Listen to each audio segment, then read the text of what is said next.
Welcome to SveNFL. What's up, y'all? It's Jonathan Rollins. Schif me Sarah.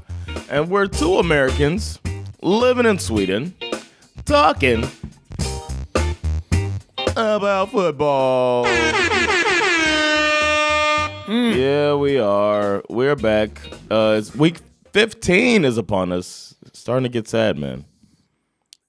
Yeah. The darkest days of the year are next week. You know what I mean? Football is coming to an end. Our teams might not make the playoffs. So we'll be just rooting on different weird shit and betting and stuff. And then if the season comes to a close. Speaking of betting, we've done it again, man. Monday night parlay saved a weekend of horrible betting. We said we were the parlay was gonna save us, and it indeed did. So I'm really glad about that.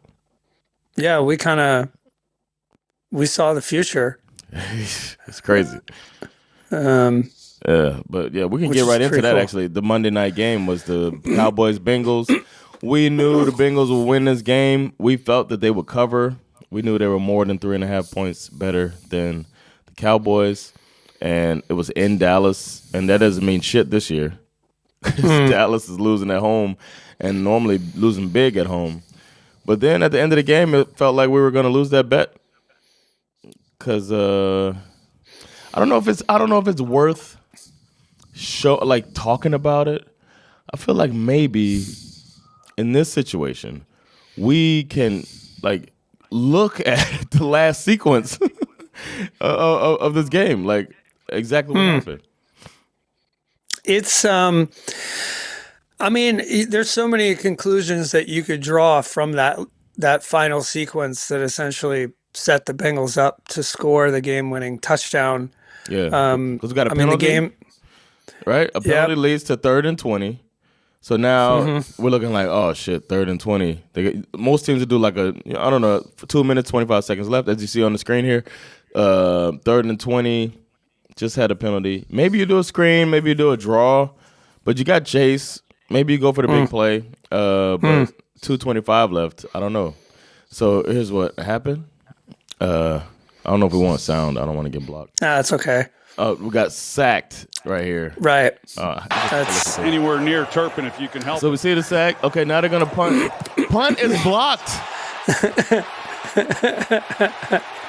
And then he touches the ball. Up by Cincinnati out across the 46. Did you know this rule about this? Yeah. Yeah. You know the rule that because the ball is touched, it's active. If it goes past the line of scrimmage, it's active. Yeah. Yeah, it's basically the same as a muffed punt. If the punt had not been blocked and the return man dropped it, it's up for grabs. Yeah. So then it's a minute 45 left. They get a successful run. Cowboys have to be deflated here. Chase Brown was cooking in this game. Yeah, and so was Burrow and Chase. But then you got to, I don't know, it's a bittersweet goes feeling. right around him. I see you. and that's basically how the game ended, man. That's basically how it was all over in this. I love how. We can look at it again. What? See ya. And Chase goes in for the touchdown. I love how Micah Parsons was so pissed off. He just walked off the field early. Yeah. He just said, I'm out of here. So pissed. Yeah. He was balling. He was balling. Yeah. Micah Parsons was balling. There's so many so conclusions that you can draw from this game. I mean, obviously, these are two teams that are not going to the playoffs. Yeah. We've been scratching our heads all year about the Bengals being so great on some level. I mean, they fill the box scores, like Santa's about to fill my stocking. Yeah. But this defense is just absolutely terrible. I mean, they cannot I mean, here you have the Dallas Cowboys run game, which has not really threatened anyone this year. You got Rico Dowdle out here going for 131 yards in this game. It's like that's crazy. He's been coming on lately, though, in their defense. True, but 131 yards on 18 carries. He's averaging like over 7 yards per carry. That's like, that should not happen. Kevontae Turpin, didn't do that much either, but he also averaged over 7 yards per carry. I'm totally embarrassed and totally ashamed. Yeah, I mean, it feels like two franchises that have to feel like, what the fuck? Like, I think it's more embarrassing for Cincinnati where they're at than it is for Dallas. Dallas dealt with a slew of injuries. They're throwing out fucking the backup quarterback is coming out and playing close to in the games they've been losing. It's been close. They look like they've been actually coming on, and then they won last week, right? Yeah. So it's like the Bengals have no excuse to be an 8-loss team right now with healthy Burrow, who is so fun to watch, by the way. I always forget, too, if I haven't seen him in a while, I forget how on the move, he might be the best quarterback on the move. It's so weird to say Joe Burrow, because I think his drop back is so deep that if you make it back there, he can easily get a lane forward. I don't know what it is, but not only that, like if you watch him, I remember watching some stuff. I saw it on the. I watched the first episode of the in-season Hard Knocks. And there's a scene where the Steelers, Mike Tomlin and his coaching staff were like watching tape on Burrow, and they were kind of specifically focusing on how good he is. Like, yeah, he has a pretty deep drop back, but he has this move and this ability to climb the pocket. Yes, and exactly. make a throw. Yeah. And I mean, Mike Tomlin, you could see him sitting there going, we could not let him do that. Like, wait a second. Hold on. Are you telling me that the observation I made is the same observation? I'm basically saying that you and Mike Tomlin are like, the same person. Hey, we can end this podcast right now, man. I got an announcement to make. I am now on the Steelers coaching staff. Oh my God! Thank you, man. Thanks to all that are involved. I appreciate all your support over the time, and now I'm a Pittsburgh Steelers staff member. No, but I was as I was watching it, I was thinking about the way you said it right, climbs the pocket. When he hits that back foot. And he's like moving, but he never takes his eyes down. And I love watching the way he does it. But it's the depth of that dropback. I think the Bengals are one of those teams that's going to have a lot of really tough decisions to make in the offseason because fire Zach Taylor. I mean, the defense from one year to the next has completely fallen off a cliff. Last year, their defense was great. This year, they're terrible. That Super Bowl year, they were great. When people weren't scoring on them in the second half, remember that shit? Yeah. And now look at them. And I mean, you got a situation where it's like you have a lot to be excited for. You have a great quarterback. I mean, you clearly have a number one wide receiver, but you failed to pay him, before the season started. And now the price tag has only gone up because he leads the league in yards and receptions probably. Probably not going to be able to keep T. Higgins. Nope. You heard Burrow said after the game, he was like, we're going to try to figure out how to keep him here. Oh, yeah. You can tell that I mean, obviously the players, this isn't a personal thing with the players. This is T. Higgins got to be like, tell my agent that shit. Because that's what you got. The Bengals are a historically cash poor franchise that leans towards not paying their players. I mean, they've made a colossal mistake with this Jamar Chase situation. Isn't the GM like part of one of the owners or some shit like that? I don't actually remember who their GM is. I just know we went through all of these, and they were like, I just know like that a family the owner, team or some shit. Yeah, so the team was started by Paul Brown, right? Who is the former coach of the Browns. Paul Brown is dead now, obviously, and his son, Mike Brown, is the owner of the team. Okay. I mean, maybe things will change. They have a GM. There is a big story that we haven't really discussed because I was kind of waiting for the dust to settle. But there is a new wave of investments that are started. The NFL has essentially voted to allow outside entities and companies and people to buy shares. Oh no. In NFL football teams. So there's essentially what they're doing is they're buying shares, but they have no control over the team, right? So that it's only a certain percentage of the team that these outside entities are allowed to buy into, which theoretically should make a team like the Browns, should give them a little more capital to kind of fuck with. I don't know. We'll see. It's going to be an interesting era to see how that really affects the NFL writ large. But I think the league has it set up in a way where I don't think it will hurt these teams too much. Should we try to pool together money and buy stake in a team? I'm so glad that you said that, because that was actually my first thought. Was like, what if SveNFL Nation could buy one share? And we pick a team. Like we can vote on what team. I don't care what team, but we vote on a team that we decide to buy a share in. What if it's the cheapest one? Like whatever has the cheapest amount, or whatever. Something tells me. I want to do Green Bay.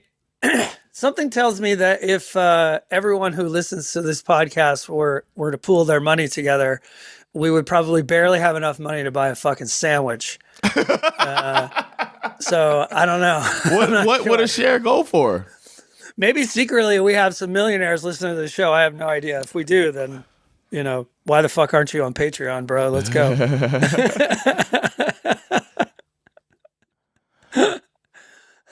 Man, I don't know what. Okay, I can't say anything about the shares, but oh well. I think it's something I'd like to do a little more of a deep dive on. In the off season to try and understand, like, what is this? Yeah, to think that it'll be cheap is bullshit, though. I'm sure it'll be expensive. I saw a thing about this Packers Airbnb. Have you seen that? No. It's right across from the stadium, the Packers stadium. And like you can get the Airbnb. I think it's $5,000 a night, but it's like enough for like a whole, like if you and your boys and families all want to go to a Packers game. Oh, wow! At this house that's walking distance from the stadium. You see the stadium from the back door. That sounds so fun. And the house has like so many like amenities. It's insane, right? Where they did like a walkthrough. It's almost like MTV Cribs. There's like a big screen TV. There's like there's a place for grilling. They have all of like the lady was like showing around the place. They have their shares on the wall because Green Bay, they own pieces of the team. It's a public team. So they have their shares framed and placed on the wall, so you can see like, hey, this is where we own part of the team, and so you can sit in there and like root for the Packers, or tailgate insanely and go to the game if you got tickets. But it's set up as a fucking sick fan home. Oh my god, bro! I'm looking at it right now on Airbnb. This looks so fun. Yeah. This looks so fun. They got a pool table. Yeah. Oh my god, dude. This looks so fun. Yeah. Every team should have this. Yeah, they have one, but like the Packers are the one, So this is so cool. This is really, really cool. What a great idea. Yeah. So I mean, I really I like it. But I was thinking something like that. That's dope, man. That's the reason I would want to buy shares in the Packers if I had to, because it's like it's the best. It's the most. It's like the best fan experience has been owning a piece of the team for cheap. It's not even like they're not a greedy organization. You feel the least dirty. Remember, I was trying to pick a team and they were one of the finalists. Because the teams that feel like full of heart are the Packers and the Steelers. Feel like I like and both of those teams happen to not have cheerleaders. They got big lady fan bases, which might be part of the cheerleader thing. So it's like, man, let's buy some shares in the Packers. You probably can't though, because the whole city owns the team. Yeah. Wow, that's really fun. I like that story about the Airbnb. That's cool. It's pretty dope. I saw it. I knew you would like that. But yeah, you got some news. I do have some news. I don't know if you know this, but this is the big news. It was trending last night before I went to bed, and then I woke up this morning and it was confirmed. Okay. This is football related. It's the North Carolina, the University of North Carolina has just hired Bill Belichick to be their next head coach. What? Yes. I heard he might go to college. What? Yes. Not the ACC. No, Bill. Don't come over to the ACC. All the kids going to go there. God damn it. His interview, he was on the Pat McAfee show a couple of days ago. Yeah. Because it leaked out over the weekend that he had interviewed for the job, and he did an interview with Pat McAfee, and I mean, it was really impressive. I mean, it's a new era in college football. Coaches don't have to do the same kind of stuff that they used to do where they run around the country recruiting players, you know what I mean? Yeah. Now that you have this NIL situation, but he said, his quote, I'm going to read it because it's like, this is the future of college football, what this man just said on the Pat McAfee show. He said, quote, if I was in a college program, the college program would be a pipeline to the NFL for the players that have the ability to play in the NFL. It would be a professional program, training, nutrition, scheme, coaching, techniques that would transfer to the NFL. It would be an NFL program at a college level and an education that would get the players ready for their career after football as well, whether that's the end of their college career or the end of their pro career. It would be geared towards developing the player, time management, discipline, structure, and all that. It would be life skills, regardless of whether they're in the NFL or somewhere in business. I mean, this is going to be Fuck massive. that guy. Massive. He's out to ruin my life. 20 years with the Patriots, just destroying my team every fucking year, destroying our hopes as a football organization. And now my college team that just got good, and now this guy wants to come out here and destroy that. Hopefully these other teams take heed, man. The other college teams better keep up. This idea, this very basic, straight up. Yo, I'm preparing you for your future in the NFL and life. Parents will be happy to send their kids to North Carolina. All the kids will want to play for this legendary coach, and it's going to be tough too. And learn discipline. It's like we're not here to fuck around.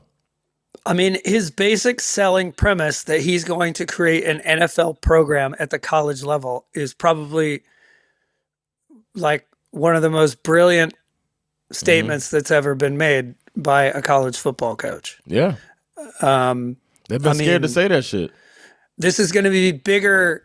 This is going to be bigger than Deion Sanders. Becoming coach of Colorado. Way bigger. And he's already proven. Exactly. Who did that? Was it Dick Vermeil?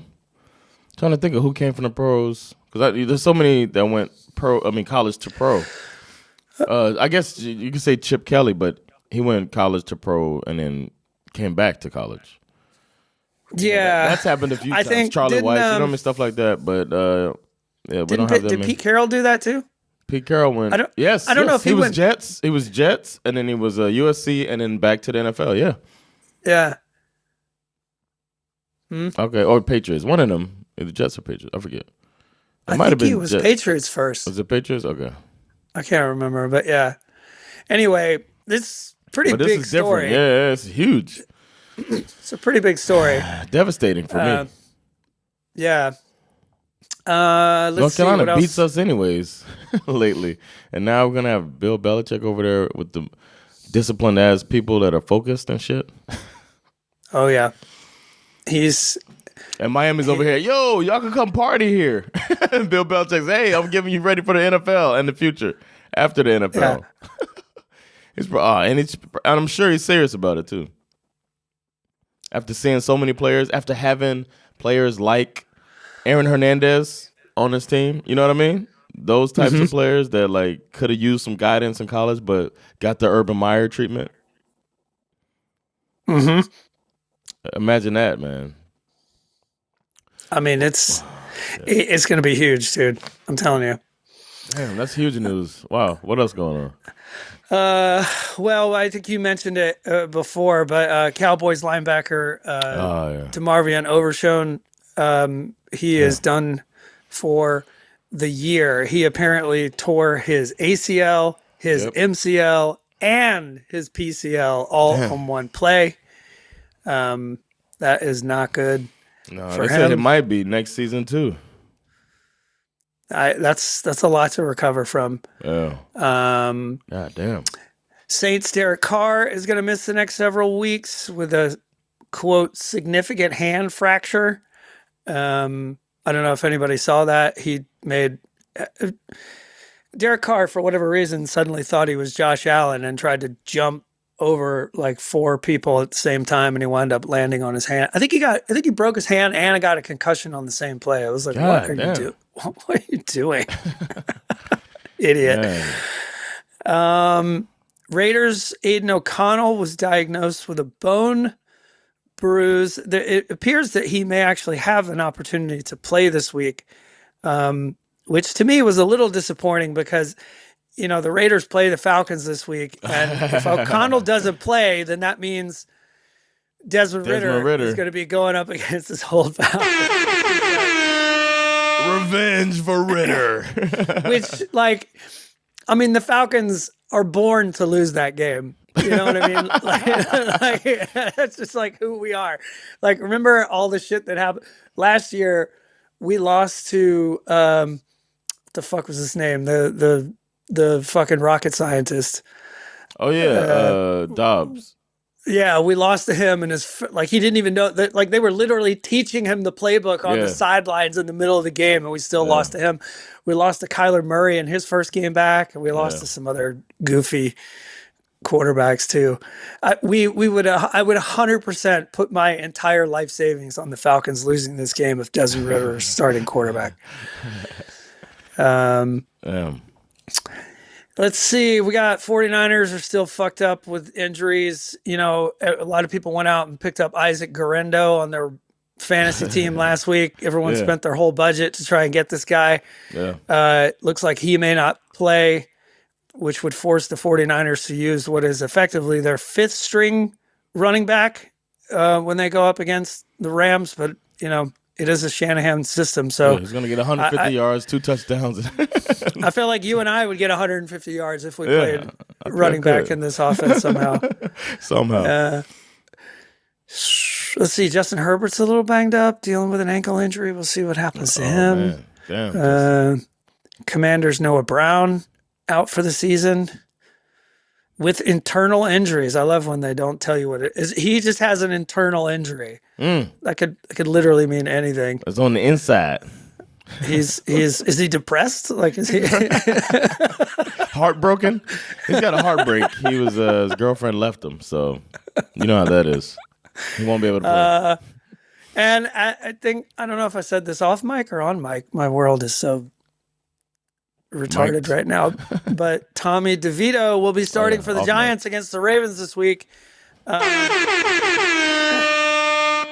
I think the Ravens are currently favored to win this game by 16 points. It just went up again as you said that. 16 and a half. Yeah. Oh, that's crazy. Tommy DeVito. Stop. Yeah. Let's see. Let's do some this is kind of fun. Saquon Barkley apparently only needs 483 yards in his final 4 games to break the NFL single season rushing record. Wow. Held by Eric Dickerson, I believe. Oh, nobody broke Dickerson's? I thought somebody was close. Was it Derrick Henry? That was close then. Derrick Henry was close, yeah. Okay. Nice. I hope he gets it, man. Talk about, the Giants are going to be like, they're going to fire everybody. Yeah. They're going to fire the janitorial staff. Everybody. You know, it's kind of interesting. The vibes in Philly are a little weird right now because Saquon Barkley is obviously, you know, the greatest offseason pickup that we've seen in a long time. Yeah. But at the same time, there appears to be some all is not right with regard to the relationship between Jalen Hurts and the wide receiver room, because the passing game is apparently kind of really starting to look like it's not looking good, and there's a lot of shit talking back and forth, and I don't know. I've gone from feeling like the Eagles are like, wow, okay, they could be Super Bowl contenders, to feeling like, oh shit, it kind of sounds like it's a house of cards waiting to fall apart. Like, without Saquon, this team would be in real trouble, I think. Remember early in the season? I think Jalen Hurts might be the problem, bro. Remember when Jalen Hurts was like calling up another defensive coordinator, asking questions and shit about the Ravens defensive coordinator, about how they shut down their offense, and he wasn't talking to Nick Sirianni, and now he's got beef with the wide receiver, and it's like, bruh, why is this shit getting out, man? You're supposed to be the leader of the team, and you got all these conflicts going on with you. Maybe he might be the problem, bro. I don't know. Yeah, there was a lot of, all the tape heads, kind of went after him this past week. Well, as he's scrambling around and he's got wide receivers who are wide open. It's interesting. We'll see how it plays out. It's still the hardest position in sports. So, I mean, at the same time, I don't think they've lost a game since they came out of their bye. Like they've won like 8 or 9 straight games. So it's like, okay, so everyone needs to calm down. Yeah, you would think that the quarterback would not be beefing with a wide receiver publicly. Speaking of quarterbacks, Caleb Williams is on pace to break the NFL record for times, sacks, and yards lost in those sacks. So that's they threw him to the fire. Yeah. One of my favorite stories this week is one that kind of went under the radar. A lot of people don't know this, but Kadarius Toney is now a member of the Cleveland Browns, or actually, sorry, I should say, formerly a member of the Cleveland Browns, because he has just been cut from the team for adding another chapter to his long list of confusing mishaps. What happened? This happened in their game against the Steelers this past week. So mostly he's been serving for the Browns as their kick return man. In general, kick returners have 2, maybe 3 jobs, right? Okay. Try to get your team good field position. Mm-hmm. Running back for a touchdown would be nice too. Mm-hmm. Don't do anything stupid. Oh yeah. Right. Okay. And don't fumble the ball. Against the Steelers this past week, Kadarius Toney first got an unsportsmanlike penalty on a fair catch. Which honestly is like one of the dumbest things I've ever heard. What's wrong with you? He signals for a fair catch. He catches the ball. The play is over. You're supposed to just leave the field, right? Mm-hmm. Basically what happened is that Toney decided to kind of chirp a little, and instead of throwing the ball to the ref, he threw it kind of at the back of the Steelers player who was walking. This is a sick Negro. And they got a 15-yard penalty for that. Then later, when they were down 27-14, Toney muffs a punt with 3 minutes remaining that allowed the Steelers to run out the clock. And the guy who recovered the muff punt was the same guy that he threw the ball at for the 15-yard penalty. So it's like, man. The Browns were like, man, get this bitch out of the building. He got to fill out a resume later, right after the game. He got to fill out a resume. And they got audio of him preparing to fill out his resume. Can you lend a nigga a pencil?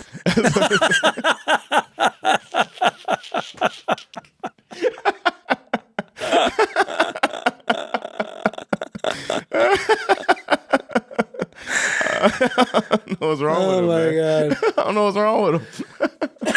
That's so, I mean, it must be one of those people that self-sabotages. You know what I mean? That's what it feels like. He's so dumb. I didn't give go ahead. I'm sorry. I just thought it was funny because of all the things that happened. I mean, like the comedy of errors that took place with Kadarius Toney was on the Chiefs last year, basically handing interceptions to people. Yeah. That amazing play, which would have been like the play of the century. Yeah. where Kelsey offside. catches the ball and laterals that all the way across the field to Tony for a touchdown, but it turns out Kadarius Toney was the one who lined up offside. It was just like, oh my God. Not checking. Yeah, he didn't check. And like all of the games that they lost last year, the Chiefs, I think somebody figured out like they would have won all of those games had they just not had Kadarius Toney on the field, basically. That's crazy. The opposite story of that, a redemption story for somebody who was a GOAT of the game or whatever, in the bad way that they say GOAT, or the old way, is Quentin Johnson. We didn't talk about that, man. Like, he had a great redemption game last week. Yeah, he did. He really did. He almost got the team the victory against the Chiefs, So that was somebody who was going down there, Kadarius Toney, anything that, Murphy's Law type of things. But then he was like balling in that game. So I guess that's hope for Toney, but he might be too far gone, man. Oh, no, he's toast. Yeah, he's going to be a Falcon soon. Oh, fucking, yeah, that's perfect. I was thinking that before we call the games, I thought it'd be nice to kind of maybe look at the playoff situation quickly. I heard something yesterday that kind of made my head explode. 6 of the 7 teams eliminated from the playoffs right now are AFC teams. Oh, man. And these 6 teams that have already been eliminated have a combined record of 1-25 versus NFC teams. This was something I wanted to say, man. I was thinking about the NFC quickly turned into a stronger conference. Like, that was some of our betting advice throughout the year. It was like, well, it's AFC versus NFC. We lean AFC every time because it's just a stronger division. And all of a sudden, it's like, no, AFC's getting their asses whooped. Yeah, so. Yeah, it's very interesting. The AFC teams that have been eliminated that we don't have to talk about, Cleveland Browns, Jacksonville Jaguars, New York Jets, Tennessee Titans, New England Patriots, and the Las Vegas Raiders. They're all irrelevant at this point. Yeah. I don't really see a terribly good chance of the teams that are outside looking in of making it into the playoffs. The Chiefs have already clinched their division. The Bills have clinched their division. The Steelers have a 2-game lead on the Ravens. So it's looking like they're probably going to win that division. So it's 2 spots. Honestly, the only team outside looking in that feels capable of making it in is the Colts, and that's only because they got the Texans are 8-5, Colts are 6-7. There's 4 games left. I could see winning division. I could see the Colts making it in based on winning the division, because let's face it, the Texans don't really look as good this year as they looked last year. Right. I could absolutely see them collapsing down the stretch. Yeah, but and then if they beat Miami, then right. I mean, these teams, obviously, Colts and the Dolphins are both 6-7.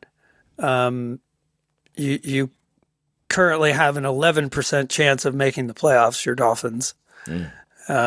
So you really got to beat Houston. Yeah. It's not good. Houston is the toughest game left for Miami, but then we also play the 49ers, so that's going to be a tough game too. Yeah. And Miami supposedly has the easiest schedule, but that's 2 tough games. So right, because the thing with the 49ers, and that, we can obviously dig into the NFC now too, but, they actually have a chance of making it into the playoffs because the NFC West is still, kind of tight. They're obviously in a bit of a hole because they're 2 games back. But let's see, the NFC Rams teams. Yeah, let's go through it. NFC teams. One eliminated. Only one team has been eliminated from the playoffs. It's the New York Giants, 2-11. Congratulations, boys. Yeah. Let's see. At the top, you have the Lions, 12-1. They have not clinched their division because, Vikings the Vikings won't go are away. right on their tail, 11-2. Packers are 9-4. Eagles, have they clinched? They should have, right? Yeah, they clinched. They got the X. So. Yeah. Yep. Yeah, they've clinched. Eagles are in because they won their division. Right. Where it gets interesting is the last two divisions. You got the NFC West, the Seahawks. No, they haven't won a division yet. The Eagles haven't. They just clinched the playoffs. I think if they win this week, they'll probably clinch. Yeah. Seahawks are 8-5. Rams are 7-6. I mean, there's a chance the Rams might fucking take this division. And then you have the 49ers at 6-7. The 49ers and the Rams are playing each other this weekend. I mean, talk about it. That game that's tonight, right? Yep. Isn't that a Thursday night football game? Yeah, I believe so, yeah. I'm pretty sure it's the Thursday night football game. That is a massive game tonight. Yeah, man. And then the Cardinals, I don't know. I don't trust the Cardinals. No, they play the Patriots this week, though. I mean, I just saying, like, looking back over the season, like, they've had games where it's like, oh, shit, you know what? They're kind of sneaky good. Oh, wait, no, they're not. Yeah, they're up and down. Another team that beat the Dolphins that the Dolphins should have won. God. Yeah. So that division is still up for grabs. That's probably one of the more interesting divisions. Because despite the records, I think that all of those teams are interesting and good in different ways. NFC North too. Now compare that to the NFC South, and we have essentially what we have every year for the last several years, which is a bunch of shitty teams, and somebody just has to win, right? The Bucks currently have just leapfrogged the Falcons to this day after last week. Bucks are 7-6. Falcons are 6-7. Saints, I think, are probably going to fall off a cliff here at 5-8. Yeah. Obviously, they're not going to have Derek Carr. I think Kamara's a little banged up too. I'm not even sure he's going to play. And I think the quarterback is, what's his name? Is it Chad? No, not Chad Henne. What am I talking about? Hainer, something Hainer. Oh, I thought it was Heineke. No, it's Hainer. Hainer? They have Hainer, and then they have Spencer Rattler. But most of the reports say that they're going to go with Hainer, but I don't know much about him. But, all I know is that they have a 1% chance to make the playoffs at this point, which is not good. And if they win this weekend, they have a 3% chance. Woohoo! I mean, look, to me, this division is probably going to come down to the final week. The Falcons' schedule moving forward seems pretty easy. I think they play the Raiders. They play the Raiders this week. And then I think they play the Giants, or I don't know. They play a couple of. Anyway, I don't know.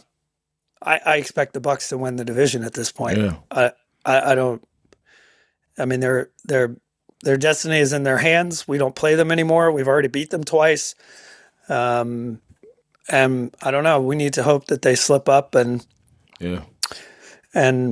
fall on their faces at some point. But it's going to be tight. A little embarrassing, I think. The NFC is more interesting, man. Yeah. It's a lot that can happen. And even at the bottom of the wild card. Yeah, exactly. Because I mean, even if the Rams do not win their division, there is a chance that they could slip in. Yeah. I mean, the Commanders are only 8-5. The Rams are at 7-6. And the Commanders have Cliff Kingsbury on the sidelines. Exactly. It'd be really interesting to see what they look like coming out of their bye this week. Yeah. When they should win. We'll keep checking it out as it gets closer to the playoffs. Mm-hmm. We'll get sadder and sadder for those of you watching. Yeah, it's going to be interesting. And then we got the college football playoffs to look forward to as well. That's going to go on. You got the college football playoffs to look forward to. I don't know. My sense of optimism for the Georgia Bulldogs has gone down a little bit. I think we lost it appears that we've lost our quarterback to that same injury that Brock Purdy had in the NFC Championship game a couple of years ago. Okay. Like a whatever that weird Yeah, the shoulder version shoulder of an thing. ACL tear or whatever that is. Damn. Yeah, the little weird ligament. And now our backup quarterback is going to be our starting quarterback. This man was born to play football. His name is Gunnar Stockton. It's like Hollywood created him. Gunnar Stockton. The other quarterback you're going to have to look out for when we start talking about the draft next year is the quarterback who plays for Ole Miss. Mm-hmm. This man has the most quarterback name. Like if you wrote a script about football, you would hire this man to be quarterback because his name is Jackson Dart. Dart, get over here. You keep breaking our wide receivers' fingers. I'm going to have to bench you. Yeah. This guy's out here throwing darts, coach. That's his name. He's a guy that's just like his father. Is that Jackson Dart Jr.? Oh, man. All right, well, let's take a break and then come back and let's make some picks. That break there was brought to you by Brisket and Friends. Yo, we got to go to Brisket, man. It's been a while. Brisket and Friends, the best barbecue in Sweden. Brisket and Friends, so good, make you want to slap your grandma. Make sure that you ask for the SveNFL table breaker. Confuse them, but get good barbecue nonetheless. Brisket and Friends, thank you for all of your support of this podcast. We should. I agree with you. We should hit that up before Christmas. Yeah. We could have our own little SveNFL Christmas table. Yeah, man. Yes, I love it. Fuck all that Swedish food. Let's go have a real Christmas table and eat some ribs. Hell yeah, eat some ribs.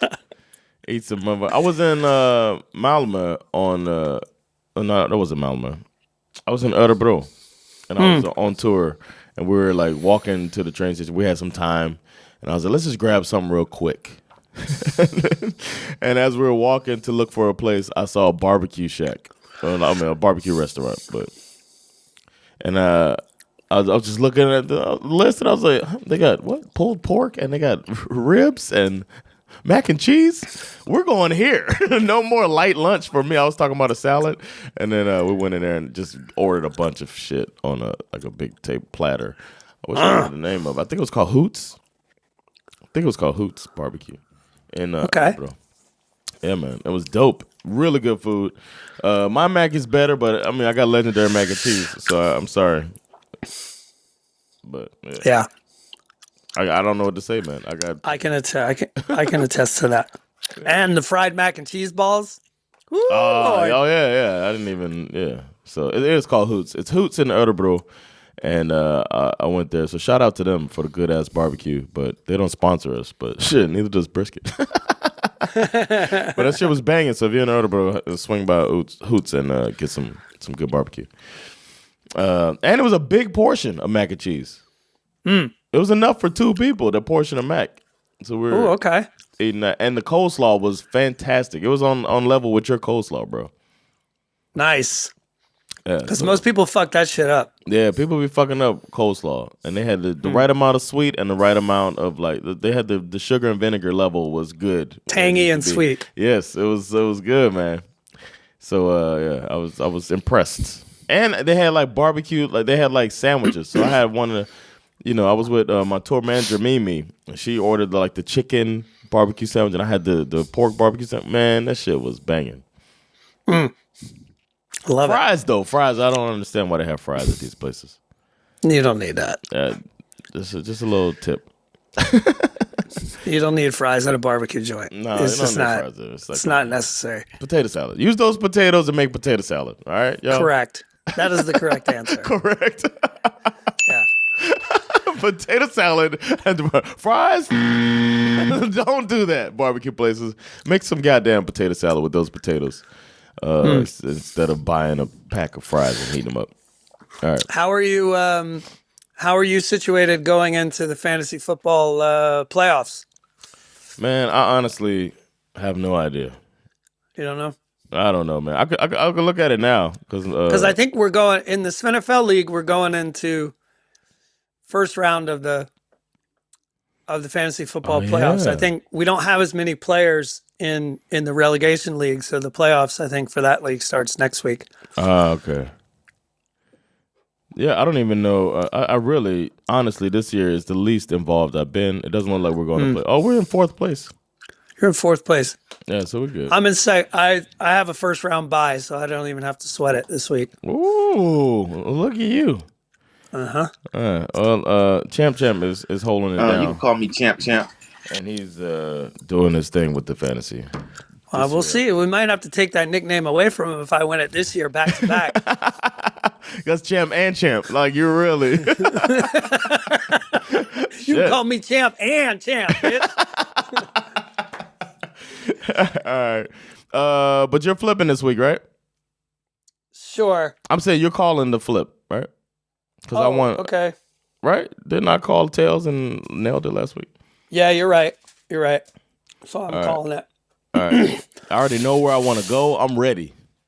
Oh, wow. Okay, exciting. Yeah. All right, here we go. I'm going to call heads. Okay. Uh-oh. Before I even flip it. Okay. Okay, here we go. Flip. Damn it, it's tails. Oh, you know you fucked up. Tails never fails, right? Isn't that what they say? I beat you 9-4 last week, by the way, just so we can put that out there. 9-4? Mm-hmm. Jeez. Mm-hmm. The second, like the bourbon slate, we missed every single game. Damn, it was bad. And I had the Jags and Titans game. Who saw that coming? A Jags win despite Mac Jones playing like himself. All right, I'm going to go second, though. So you can go ahead and pick that first game. Oh, wow. Yeah. Shit. Ugh. These games are always so hard for me to pick because it's like you have two good teams, and when you have two good teams like this, my biases start to creep in here. Mm-hmm.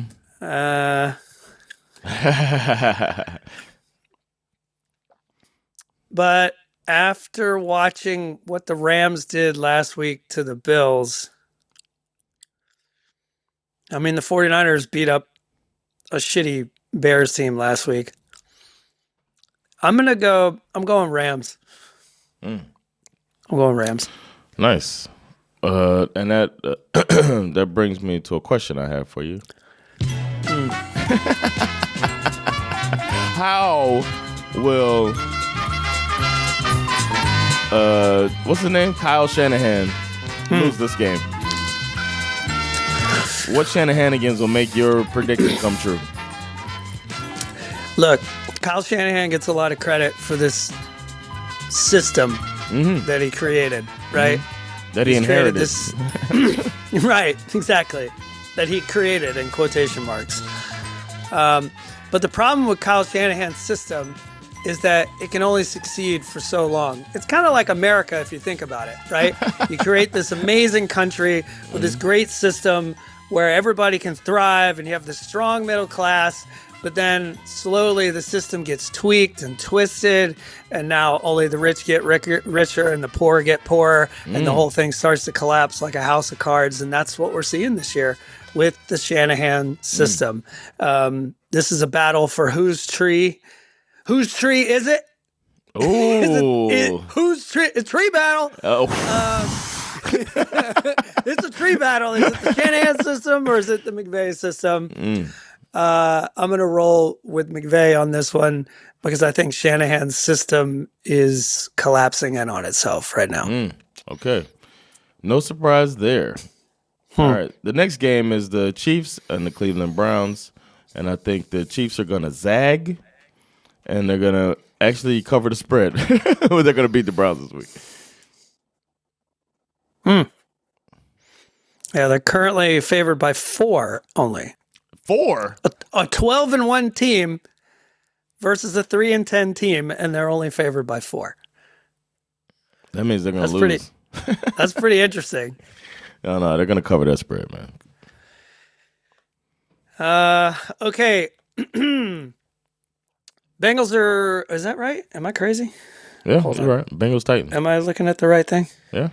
Yeah, Bengals are playing the Titans. This is I forgot his name already, but the Titans coach is former coordinator for the Bengals. Shane Steichen, right? Nah, No, that's the Colts. Yeah, damn. can't think of his name. Doesn't matter. Brian Callahan. There you go, Brian Callahan. I mean, the Bengals should win this football game. Yeah. So I'm going to say that they are winning this football game. All right. Even though it's just kind of hard to believe in them this year, but Yeah, they just beat the Cowboys, and their Cowboys are great. All right, Yeah, then the Washington Commanders coming off a bye, playing against the Saints, who have people playing on the team that should not be in the NFL. So I'm gonna say that the Commanders better win this fucking game, or everybody's gonna be terrified about their future this season. So Commanders win over the Saints. currently favored by 7.5. Okay. Uh, These are away team. We're just picking away. We haven't picked a home team yet. Will that change and we're with not the Giants? and we're not going to start now because the Ravens are playing the Giants in New York. I don't see any universe, whether the current one that we reside in or an alternate one that we're not really aware of. I just don't see the Giants defeating the Baltimore Ravens. As I said, the Ravens are favored by 16. That has to be the highest spread all year. Wow. That's crazy. Yeah. I'm going Ravens. Yo, we need to make an away parlay. I like that. It should, write that down so when we bet, we can remember to throw in some away teams. The next game, Cowboys are away against the Panthers. And I kind of want to pick the Cowboys to win this, but I think the Panthers might pull it out. I don't know if the Panthers have the talent to do it, and the Cowboys still have the better roster by far. So I'm going to pick the Cowboys. I feel like how many games does Bryce Young have in him to be balling? I pick a Trayvon Diggs pick is happening. Another away team. Yeah. And then the next game. I mean, the next, I'm not going to lie. I am tempted to pick the away team on this one as well. The Jets are playing the Jaguars. These are two teams that I don't really have a lot of faith in. That being said, if I had to bet my life on it, there are moments in every game where Aaron Rodgers he still looks like a Hall of Fame quarterback sometimes. Yep. You know what I mean? The way he can sling it. I don't ever remember feeling like Mac Jones has ever looked like a Hall of Fame quarterback. What? I mean, 2021? Maybe there's been a few moments here and there, but No. honestly, I think I'm going to pick the Jets, actually. Another away. Yeah. Does the trend continue? The Dolphins are going to Houston, playing the Texans, coming off a bye. Texans been up and down all season. They got a good defense. Stroud's come down to earth, sophomore slump. But I think the Dolphins are going to lose this game and put me out of my fucking misery, thinking they're going to make the playoffs. End it for me, Texans. End it for me. Beat them. I was getting ready to queue up my asterisk because I thought you were going to take the Dolphins there. No, I think the Texans are going to win this game. Yeah, I think so. And finally put me out of my misery. If the Dolphins do win, they're going to give me this hope that I don't need in my life right now. Oh, it's the worst, isn't it? Yeah, hope. Hope fucking sucks. Hope died in 2016 when Obama was out. Yeah. It died with Obama's presidency. Who needs hope? Next up, we have a horse battle. Oh, you gotta let me know ahead of time. I don't have to do these sounds. We got a horse battle. We got the Colts playing the Broncos. Yeah. Which horse will reign supreme? This helps the Dolphins that this happens, that the Colts are playing the Broncos. That helps. One of these teams will lose, and that helps our playoff run. I really think I don't really have a lot of reason to doubt the Denver Broncos at this point. I think I've said it before, they kind of feel like this year's Texans, like just the team that you didn't expect to be good is just week after week got better Yeah. and better and better, and they've stayed very consistent. So I'm gonna go with the Broncos. Okay. All right. And then we got the Bills are playing against the Lions Ooh. in Detroit, and what everybody probably considers game of the week. I think the Bills defense showed a lot of weaknesses last week. They could not, for the life of them, stop the Rams, and I think the Lions are even more efficient as an offense. And it's Ben Johnson, right? The coordinator is really flexing on everybody and showing why he's going to be the head coach of the Bears next year. So, or him or Brian Flores, I'm hearing. That it's like those are like the top two. I don't know. I'm hearing Mike Vrabel. Oh, Vrabel in Chicago. Ooh, so look, Chicago turning into the number one destination and shit. That's great news for them. So it's good that they fired their coach. But yeah, Lions are going to win, but I still don't think it takes away from the Bills being a Super Bowl contender. I'm actually going to put an asterisk on that. Oh, okay. I kind of think the Bills. You're being blinded by Josh Allen's play because the team has a lot of flaws, man. One man Yeah, can't true. do it all. He did as much as he could last week, and they lost. Crazy how much he did last week. Yes. Finally, he had a good game.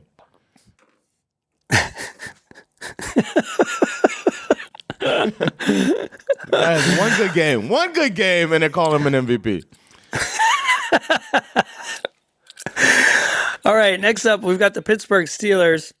Pennsylvania battle For the state of Pittsburgh Steelers going up against the Philadelphia Eagles. I'm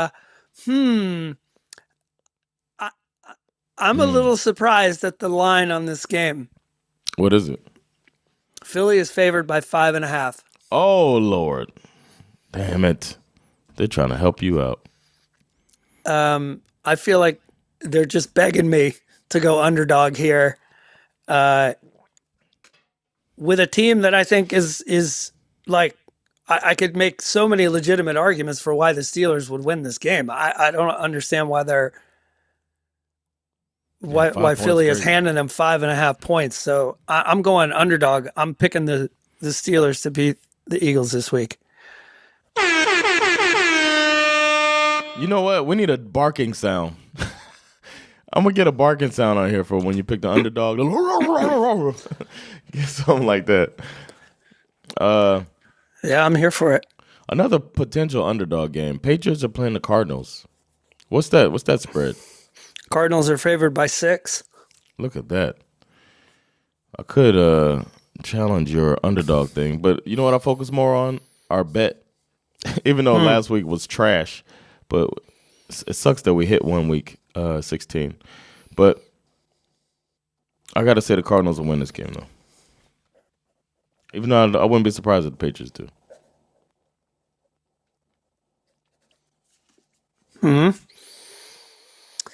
All right, next up we got Buccaneers versus Chargers. Woof. Go. This is why I didn't want to deal with these games. Chargers are favored by 3. Man, I wish I knew more about Justin Herbert's injury because it would make it a hell of a lot easier to pick.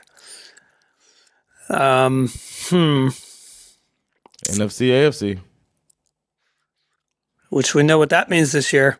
Means the NFC is going to win.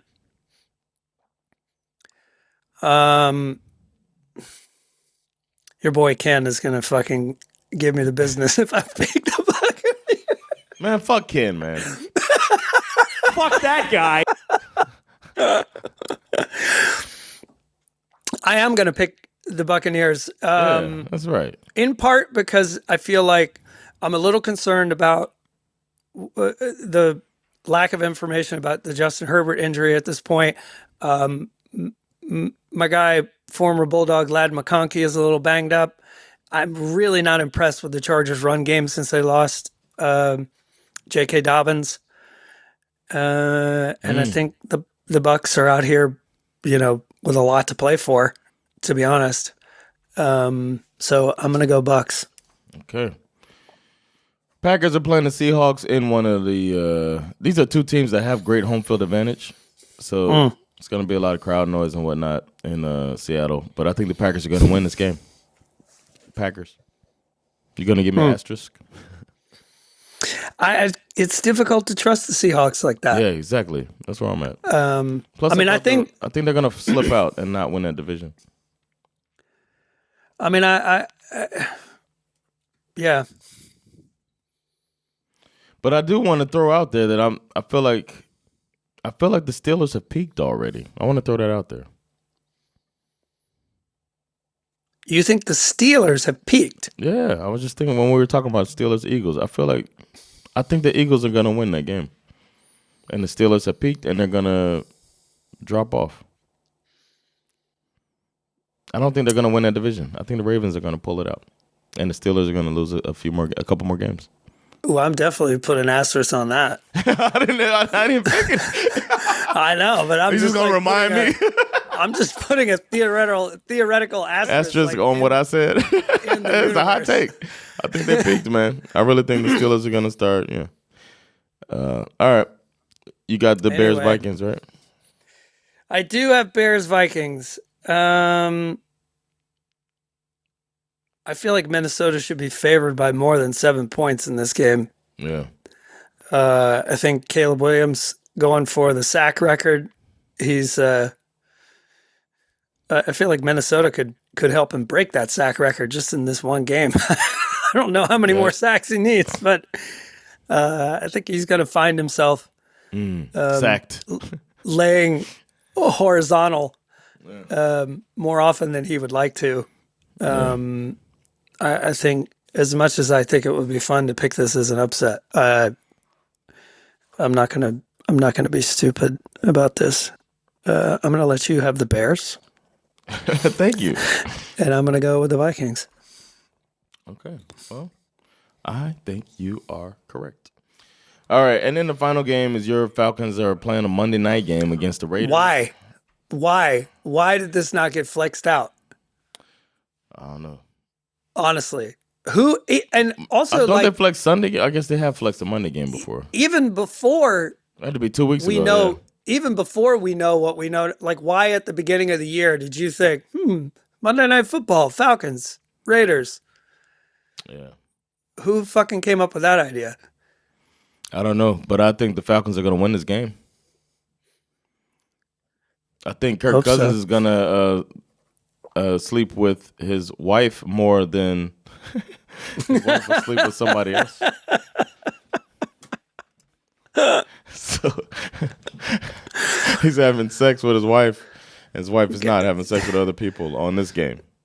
Go to the Facebook page if you want more context on that. Have you seen that guy who is, I don't know how he's going to live the next few months of his life or whatever, but he has a TikTok where he does he puts up pictures of players' wives and if he would smash or pass. And he did a coach's edition. Where he puts up coaches' wives, and it's so fun. Like he talks about Harbaugh's wives, and according to him, Jim Harbaugh has a better looking wife than John Harbaugh, who he passed on. And he talks about how awkward Thanksgiving dinner is when the older brothers got the or whatever. It's fun. Yeah, he breaks it down. And then he gets to Mike Tomlin last, and he's like, "I got way too much respect for Mike Tomlin to." Not smash his wife on smash. You know? It's crazy, man. This guy's insane. What does Mike Tomlin's wife look like? Oh, she's adorable. She's a pretty lady, yeah.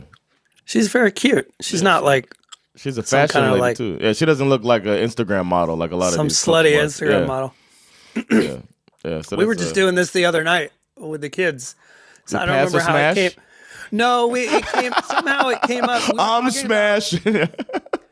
We were talking about guys who aren't that attractive, who are with. I think we were talking about.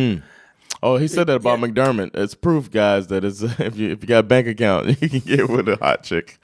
And I don't remember why. I had recently seen this, and so it popped into my head. And I asked them, I said, have you guys ever seen Jared Goff's wife?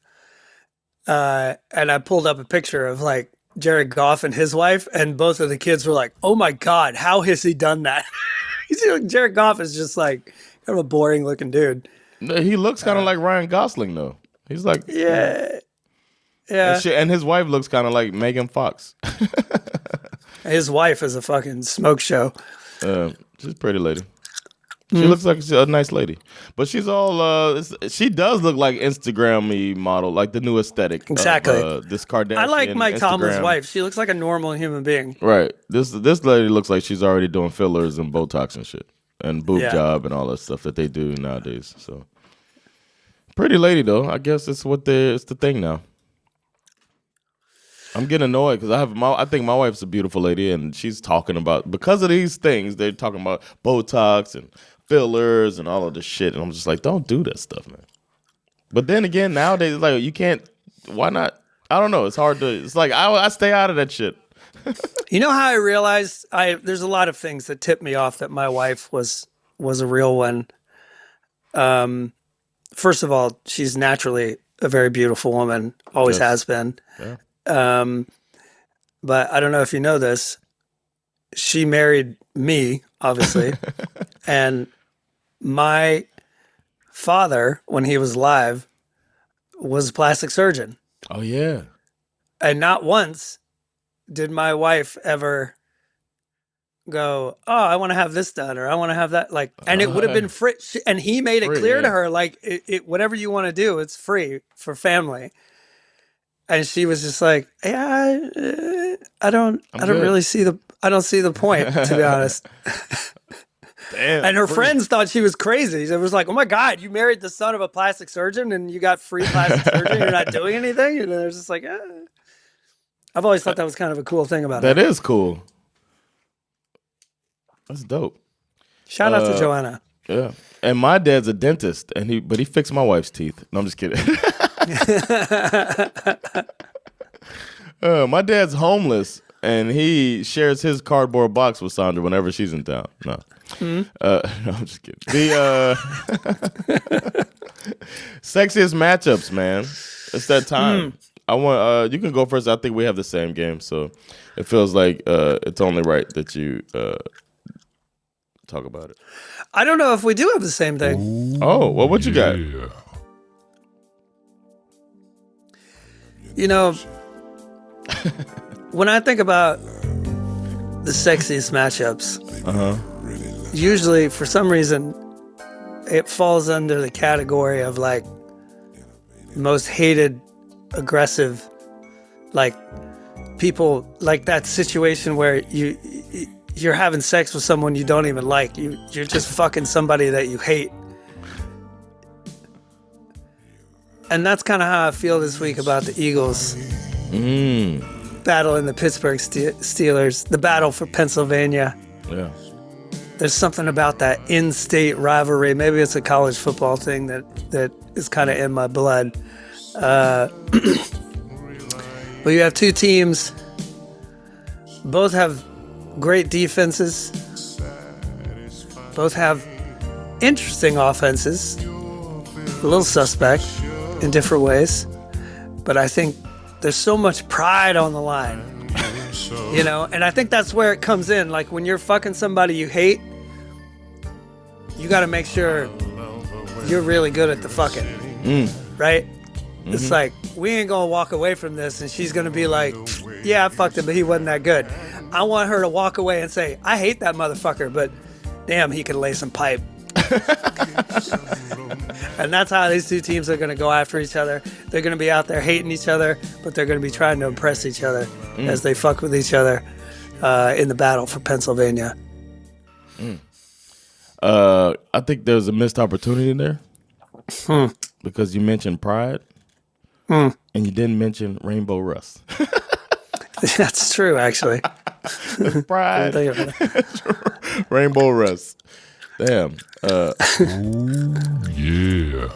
I'm gonna have to go with the game that I thought you were gonna mention, man, because it's gonna be hot and steamy and a lot of action. which is what it comes down to when it comes to sexiness. We've got some jewelry in the bedroom. And it's nice when she puts that jewelry on, but there's nothing sexier than when she puts on fool's gold. Yes, that's right. Putting on that fool's gold, and she takes it off, and she's going up against the king of the jungle. Going at it. The king of the jungle is going to rip that jewelry off, and the fool's gold is going to do what she's been doing all year, looking like the most valuable thing in the ring, in the bedroom, as they go back and forth. It's probably going to be a lot of offense and some mediocre defense in this one. Thing is, the Lions have been holding it down on the defensive end in the second half of these games. So it's going to make her bring it on in the second half of this session that they go through. It's going to be a lot of action. It's going to be a lot of fun. And it's going to be the thing that we love most, sexy, as the Bills go up against the Lions in what I think is the sexiest matchup of the week. That is going to be hot. Yeah, I think it's going to be really hot. Can't wait. It's like it's an afternoon game too, right? Yeah. That's dope. All right, good. We can watch that. Like, I might, because the Dolphins will probably be already getting blown out by then. Oh no, it's a late game. Good. Dolphins Wait, which one? Already lost. They played at the Bourbon Slate. I'm watching. Oh right, 10:25. That's I'll be exciting. up till 1 a.m. So, right. There's 2 Monday night games, by the way. That Bears Vikings. Oh, maybe that's why they didn't switch it. Bears Vikings and Falcons Raiders are both Monday night games. Oh, Bears. Okay, cool. I might actually stay up and watch your game, or like wake up and watch your game. All right, I can do mine. The upset of the week, the Ken Patera upset of the week, to be more exact. I think the Cowboys might lose this game to the Panthers. Panthers have been coming on strong. They've been fighting against these good teams and staying in there. Cowboys happen to not be a good team right now. I got a feeling that the Panthers could win this one, man, and have the Cowboys fans saying, I am so upset.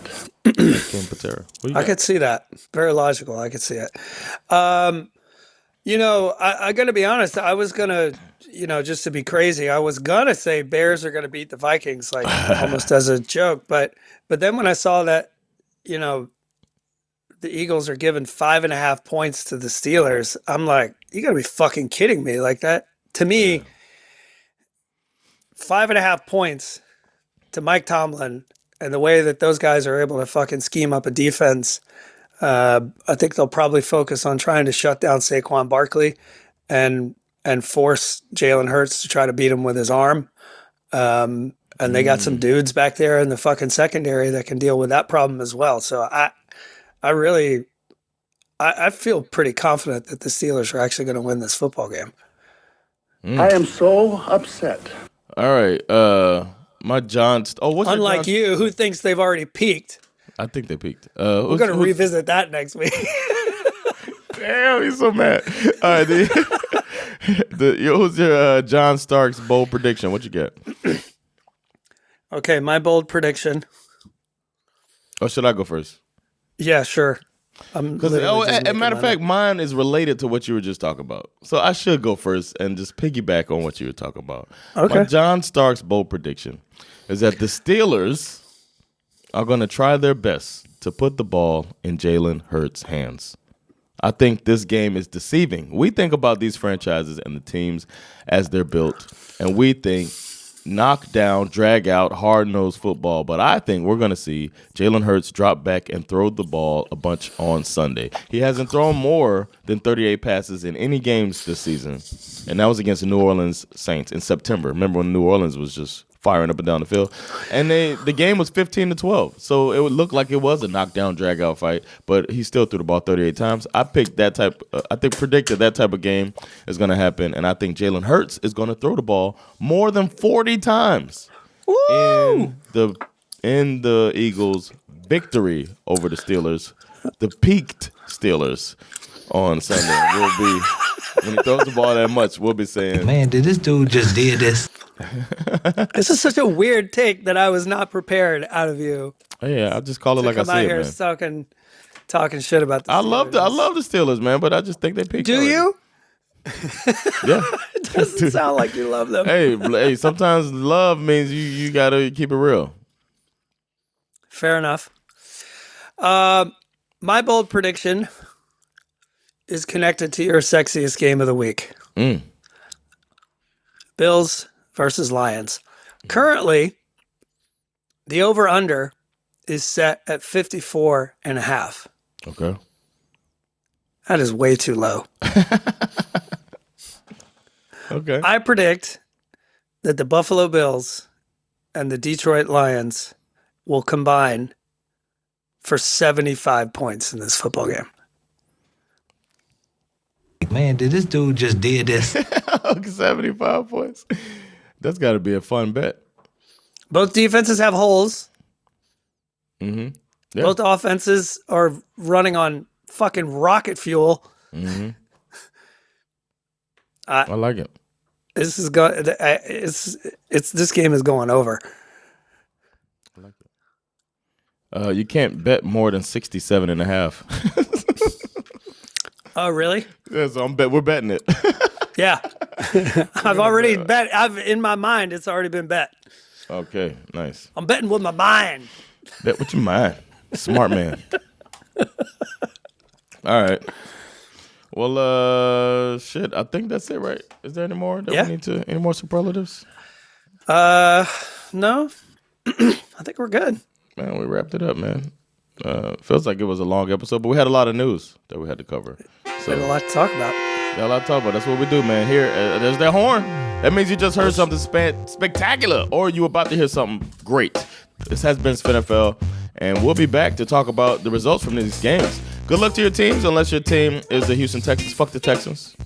Yeah, fuck the Raiders, too. Yeah, and we'll see y'all. It's been Jonathan Rollins. Schif Misara. With SveNFL. Peace. Later, y'all.